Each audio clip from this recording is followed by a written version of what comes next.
Olá, meus amigos, como estão? Espero de coração mesmo que estejam bem.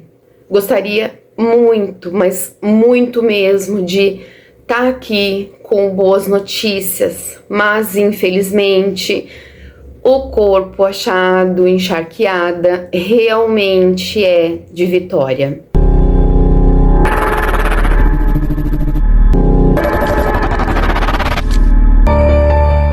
Eu não consigo mensurar a dor que os pais dela devem estar sentindo. O pai, Alan, há pouco tempo perdeu um filho de 9 anos de idade. Eu não consegui muita informação a respeito, parece que foi num acidente, tudo indica que de carro, tá? Mas eu não vou afirmar para vocês com certeza, porque eu não tenho essa certeza. O que eu sei é que ele não aguentou ficar pro enterro da filha. Ele entrou em desespero, não se sentiu bem e acabou saindo. A mãe, Nathalie, também não conseguiu. Ela saiu praticamente carregada. Eu fico imaginando também o que a família da Yasmin deve estar sentindo com isso tudo. Como eles chegaram a receber uma ligação, não sabemos se é verdade, se é trote, mas nessa ligação a pessoa falava que enquanto eles choravam, a Yasmin estava curtindo. Então, fica um apelo. Se você estiver bem, Yasmin, se você estiver vendo tudo isso, dá uma ligada para sua família, acalma o coração deles, porque eles não estão legais sem você. Eles sentem sua falta, eles se preocupam porque não sabem o que aconteceu. E se porventura a Yasmin não entrar em contato, não der nenhum sinal, que a polícia continue investigando, continue fazendo buscas. Afinal de contas, a família dela também merece um desfecho. Na coletiva de imprensa que foi dada, a delegada de Charqueada, Olívia Fonseca, disse que os dois casos não têm ligação e que isso ela pode afirmar com toda certeza, baseada nos seguintes motivos: que a situação é diferente, que a vivência das famílias é diferente e que as vivências das vítimas também é diferente. E tá até hoje, faz 8 meses já que aquela menina sumiu e ninguém fez mais nada. Esse desaparecimento que aconteceu há 8 meses em Charqueada, ele não está ligado com esse desaparecimento de agora, tá? O tratamento em caso de desaparecimento, a investigação, ela difere de acordo com o caso, tá? Todas as informações com relação a Yasmin foram checadas. Nem todas as investigações de desaparecimento elas desaguam no inquérito policial.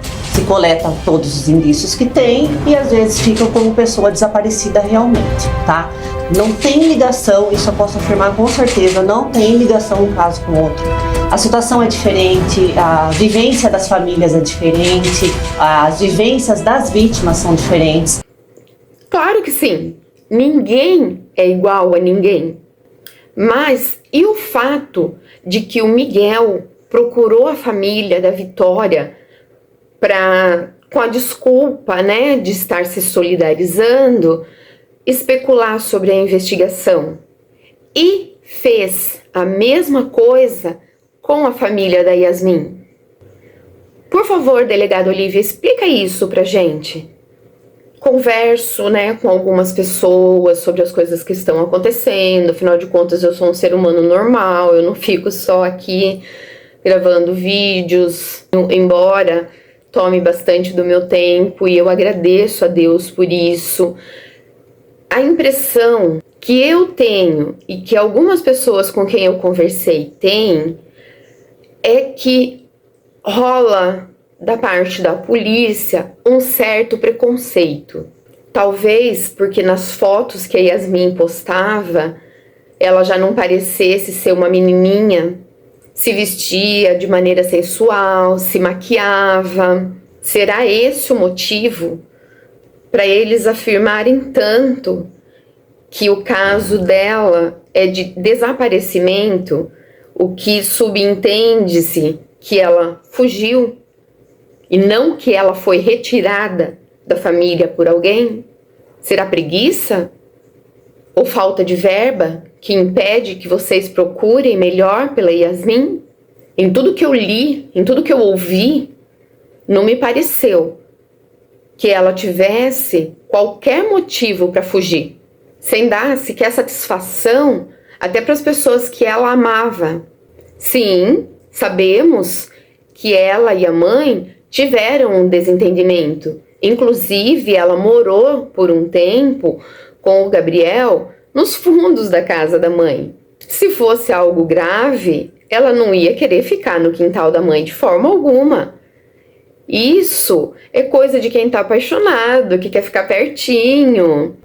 E outra, quem é que não troca uma única farpa com a família? Ah, comercial de margarina. Lá sim, as famílias são perfeitas.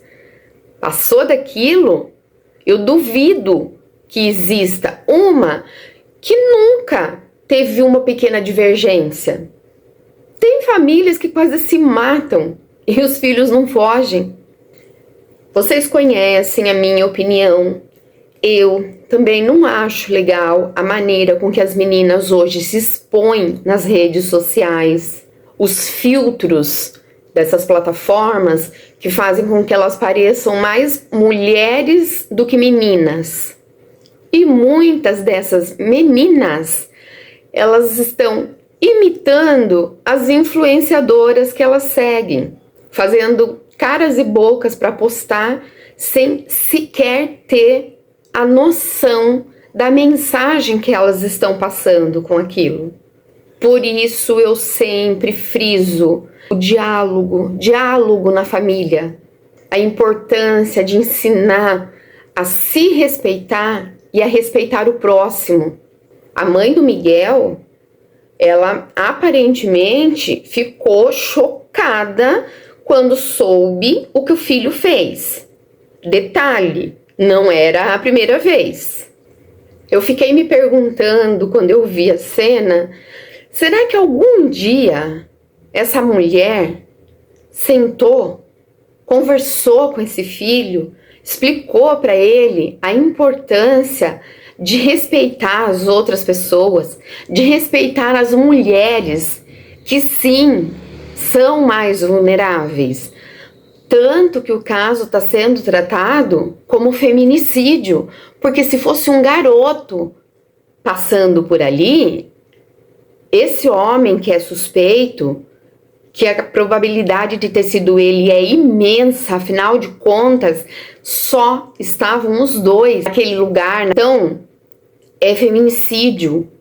Será que a mãe ensinou que ele devia respeitar as mulheres? Afinal de contas, nós somos sim o sexo frágil. Falo isso fisicamente. Eu sei que nós mulheres somos extremamente determinadas, fortes, aguentamos coisas que homens não aguentam, tá? Eu não tô de forma alguma nos diminuindo. Eu sou mulher, eu sei a minha capacidade, eu sei a capacidade de outras mulheres. Não é isso, gente. É por isso que hoje existe o feminicídio, ao invés do crime passional. O crime passional, ele pode ser cometido também pela mulher. Mas o feminicídio é aquele crime que é cometido diretamente a uma mulher e que não seria cometido se no lugar daquela mulher estivesse um homem. Eu me fiz essa pergunta pelo seguinte: se dessa vez o Miguel for condenado e for definitivamente para a cadeia, ela, a mãe dele, tem uma grande chance de sentir a mesma dor que sentiu as famílias de quem ele tirou um ente querido. Porque a gente sabe o que acontece com esse tipinho quando eles vão para a cadeia. Gente, pelo amor de Deus, quem sou eu para querer falar para vocês como se deve viver, o que se deve fazer? Mas acontece que eu sou muito observadora. E hoje em dia, né, com a vida corrida que tanto os pais quanto as mães levam, às vezes falta um pouquinho de supervisão. Então eu queria muito, muito mesmo que vocês se lembrassem de que enquanto os filhos dependerem de nós, nós temos todo o direito e dever de saber o que eles estão fazendo com o celular, que normalmente é dado pelos pais, porque eles ainda não sabem se virar. Então, a partir do momento em que o pai, a mãe, compra o celular e dá para o filho, ele tem todo o direito de saber com quem essa criança está falando, que tipo de site essa criança está entrando. Afinal de contas, hoje em dia, essa é a maneira mais usada pelos predadores para atacar. E outra, uma criança que vive às custas dos pais, que não consegue comprar nem mesmo a própria comida, o que é que tem de tão importante nesse celular que o pai e a mãe não possam ver? Quando eles se tornarem adultos, souberem se defender. Quando eu falo souberem se defender, não significa frequentar uma academia, fazer arte marcial ou defesa pessoal. É ter pelo menos a consciência de que determinado lugar representa risco, que foi o que aconteceu com a Vitória. A Vitória, por inocência, por ingenuidade, ela foi pelo caminho mais perigoso. Se ela tivesse subido a rua, passado pela lanchonete, talvez isso não tivesse acontecido. Mas ela não soube analisar o risco. Quando vocês souberem analisar o risco, quando vocês tiverem capacidade de colocar a comida no prato de vocês, a roupa no corpo de vocês, aí vocês vêm falar de privacidade conosco. Antes disso, risquem do dicionário de vocês a palavra privacidade, porque vocês ainda não têm sabedoria, malícia para ter privacidade. Vocês precisam ainda dos nossos cuidados. Se vocês estiverem conversando com uma pessoa que fala algo ou que faz você fazer ou falar algo que seus pais não gostariam, para isso vocês já têm esperteza de saber que algo errado tem ali. E os pais não fazem isso por curiosidade. Afinal de contas, a gente praticamente nem tempo para isso tem. A última coisa que a gente queria era precisar vigiar esse tipo de coisa. Mas acontece que se nós não fizermos isso, há uma grande possibilidade de vocês terem um fim triste e agonizante, como infelizmente parece que foi o da Vitória. E é a última coisa que um pai e uma mãe quer para um filho. Agora, essa impetuosidade dos jovens de hoje não é desculpa nem justificativa para a polícia deixar de investigar um desaparecimento. Como estamos falando da Yasmin, eu ainda friso de uma jovem que no dia em questão não havia tido nenhum tipo de desentendimento com ninguém da família. Teve lá um desentendimentozinho com o namoradinho, mas não foi nada de grave. E pelo que eu entendi, nem foi no mesmo dia. No dia em que a Yasmin sumiu, ela não estava mais num relacionamento com o Gabriel. Tanto que ele mesmo contou que teve alguns pequenos problemas com a atual namorada, porque ela sentia ciúme da Yasmin. Então tá mais do que claro que naquele dia não houve briga, desentendimento com ninguém. Eu acredito que, todo mundo já esteja a par da situação, mas vamos dar uma resumida para chegar onde precisamos. Vitória Lohane Coutinho, de 14 anos, uma menina doce. A avó deixou escapar que de vez em quando ela tinha uns rompantezinhos de rebeldia, mas é o que eu falei, não existe família perfeita, porque as pessoas têm mentes individuais e veem as coisas de maneira diferente. E ela estava numa transição que, para quem puxar pela memória, lembra que não foi fácil, que para ela também não estava sendo fácil. Os hormônios começam a mudar, então isso mexe demais com o temperamento da gente, com o humor da gente. Muito me admira 2 delegadas terem se esquecido de que jovem passa por isso.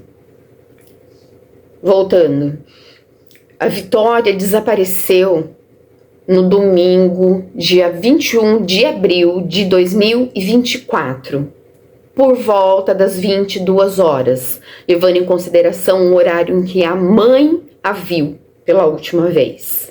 Na quarta-feira, no dia 24, eu vi no noticiário o pai da Vitória, o Alan, fazendo buscas com a família, com amigos, mostrando uma única viatura cujos policiais estavam encostados nela, implorando por apoio policial. Isso na quarta-feira. Só depois desse apelo do Alan e que os jornalistas e nós, produtores de conteúdo, começamos a pegar no pé da polícia, foi que eles entraram um pouco mais de cabeça nessa investigação, que até então estava sendo feita de forma completamente antiprofissional. E a polícia ainda quer levar o crédito por ter encontrado a Vitória. Na coletiva de imprensa, vocês puderam ver a delegada Juliana Risse falando que eles já tinham determinado o perímetro, o local onde a Vitória havia sido encontrada já estava no caminho de buscas daquele dia, querendo tirar o crédito do senhorzinho de 73 anos que encontrou a Vitória, dizendo que percebeu porque ele sentiu o odor característico e percebeu que a mata estava remexida. Quando eu cheguei aqui, tá o corpo da menina enterrada aí, homem do céu. O senhor na hora já imaginou que fosse ela? Ô moço, eu cheguei, quando eu vi coberta de capim. No final de semana, nós praticamente fechamos a investigação, identificamos o suspeito, só que nós não tínhamos o corpo. Então nós fizemos toda uma análise de terreno, de qual seria a distância percorrida pelas câmeras que nós tínhamos, o tempo, aonde a pessoa estaria, onde ela conseguiria chegar. Fechamos o perímetro que nós precisaríamos buscar, onde seria possível que esse corpo estivesse. Querem também levar o crédito por descobrirem o principal ou o único suspeito, sendo que o dono da oficina teve que sair de dentro da sua oficina e entregar na mão dos policiais a gravação da noite anterior, onde ele tinha notado que a Vitória estava conversando com aquele rapaz. Sim, depois disso, eles investigaram quem passou atrás. Mas será que se o dono da oficina não tivesse ido levar essa gravação, eles teriam ido buscar na oficina? E quando buscam o suspeito para interrogar, porém eles são obrigados a liberar, porque não havia provas, ainda não se havia nem encontrado o corpo. A delegada Juliana disse que eles já tinham plena certeza de que ele era o culpado. Então, por que não foi colocado vigilância policial em cima desse homem? Se ele era o culpado, se eles tinham certeza disso, será que eles são tão ingênuos assim, a ponto de acreditar que o Miguel ia ficar lá na casa dele esperando encontrar uma prova para ele ser preso? Já que ela tinha tanta certeza da culpabilidade do Miguel, por que deixou ele fugir? Se não fosse a filha do casal que inocentemente acolheu ele, achando que ele era um pobre coitado, ele teria conseguido fugir. É revoltante, mas essa é a verdade. Se a gente não ficar no pé, a gente tem lugares em que a polícia é um exemplo, mas existem lugares que, se a gente não ficar no pé deles, eles não fazem nada. E se a gente ficar esperando desse tipo de policial, é melhor a gente pedir para tirarem os bandidos da cadeia e deixar a gente ir viver lá, que a gente vai estar mais seguro. Ultimamente, o que a gente está vendo é que a polícia, ao invés de começar a investigação no momento em que recebe a denúncia de um desaparecimento, eles esperam a mídia botar a boca no trombone para se mexer e fazer alguma coisa. Aí já pode ser tarde demais, porque nesses casos, quanto mais tempo demora, mais as chances são de não encontrar mais a pessoa com vida. Sem contar que quanto mais eles demoram para começar a investigação, mais difícil fica para eles mesmos. Por quê? Porque aí os fofoqueiros de plantão já tiveram tempo de disseminar um monte de asneira, como no caso da Vitória foi dito, que viram, olha se tem cabimento. Pessoas disseram para a polícia que viram ela ser forçada a entrar num carro prata. Deram uma descrição do carro. A polícia foi atrás. Quase um inocente vai preso. Nesse caso, quase. Porque a gente sabe que vai inocente para cadeia. Inclusive aqui no canal eu tenho um caso absurdo. Eu vou deixar nos cards para vocês depois conhecerem, que é o caso dos irmãos Naves. Se os registros de boletim de ocorrência de desaparecimento fossem levados mais a sério, podia poupar a família de tanto horror. Porque a polícia, quem trabalha nessa área de criminalística, está habituado a ouvir palavras como putrefação, abuso sexual, mau odor. Se tivessem encontrado a Vitória antes, a família não precisaria ter ouvido muitas dessas palavras relacionadas à filhinha deles. Eu acho até premeditado a polícia já estar divulgando que ela pode sim ter sofrido abuso sexual sem sequer pegar um laudo. E se não for comprovado que ela sofreu abuso sexual? Aí a mãe, o pai, a avó, as avós, né, tiveram que ouvir essa asneira, sofrer ainda mais, porque você perder um filho já é doloroso, você perder um filho dessa maneira, eu imagino que a dor seja ainda maior. Aonde já se viu a polícia falar coisas que ainda não pode provar? Violência física, tá? Isso categoricamente eu posso te afirmar. Agora, se ela sofreu violência sexual, eu suspeito tudo. Eu tenho muitos indícios nesse sentido, até pela forma como o corpo foi encontrado. Mas eu não sei se eu vou conseguir provar isso.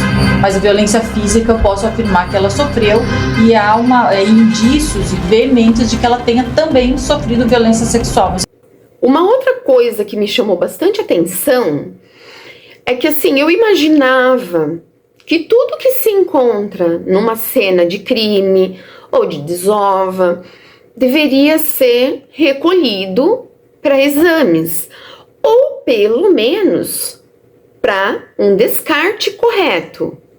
Mas desde o ano passado, quando foi encontrado, no caso do desaparecimento da Ana Sofia, lá em Bananeiras, o suposto corpo do Thiago, que de novo, gente, eu garanto para vocês, eu tô lendo o inquérito com todo cuidado, eu já tô fazendo um roteiro e eu vou vir com todas essas novidades para vocês, tá? Mas parece que desde aquela perícia, onde foram deixados um monte de evidências para trás, virou moda, porque a Vitória foi encontrada enrolada em um tecido preto, que depois pôde-se ver que era uma capa de colchão. Os peritos não levaram, gente, largaram lá. Outra coisa que eu tenho visto muito, são peritos que vão ao local de crimes, trabalham lá com as evidências, muitas vezes eles até precisam tocar nos cadáveres e depois eles simplesmente tiram as luvas e jogam no chão. Que serviço porco é esse? Com que moral as autoridades vão pedir para a população não fazer isso, se vocês que deviam dar o exemplo fazem? Aonde vai parar essa porcaria dessa luva? Dessa não, né? Dessas luvas, quando vocês saem da cena. O vento vai levar, vai entupir bueiro, vai causar alagamento, pode contaminar um animal, que para mim já é extremamente importante, mas para quem não se importa com os animais, esse animal pode levar essa contaminação para humanos. Tenham dó, né, gente? Recolham o lixo. Isso é lixo hospitalar. Agora é esperar o resultado dos exames para que se tenha uma prova mais concreta para manter o Miguel preso. O que é razoavelmente estranho, afinal de contas, aquele pequeno trechinho ali de terra que a Vitória caminhou para passar no pontilhão que fica acima da rodovia Hermínio Petrin, nesse pontilhão existe uma câmera de trânsito lá, 360 graus. Tudo bem, eu não sei o alcance, né, da câmera, mas normalmente essas câmeras são extremamente potentes. Aquele pequeno trechinho que ela andou atrás do caminhão, que logo na sequência já vem o pontilhão, será que essa câmera não flagrou a hora que esse meliante subjugou a Vitória? Gente, ele tinha acabado de fazer uso de uma das substâncias ilícitas mais devastadoras que tem. Câmeras de segurança, antes dele passar pela Vitória, flagrou isso. Ele na companhia de outros fazendo uso dessa substância. Você acha que essa criatura estava em condições de avaliar um ponto cego para fazer o que ele fez? Então, gente, agora é torcer, orar por justiça. Afinal de contas, esse Miguel já havia cometido outros delitos, incluindo o homicídio. Então, ele não devia estar na rua. A Vitória não devia ter perdido a vida dela. A Yasmin não devia ter desaparecido. Se a justiça fizesse o trabalho dela direito e mantivesse assassino na cadeia. Gente, eu peço até desculpa para vocês, assim, que eu sei que eu me exaltei um pouco. Mas é como eu falei para vocês, né, no vídeo passado.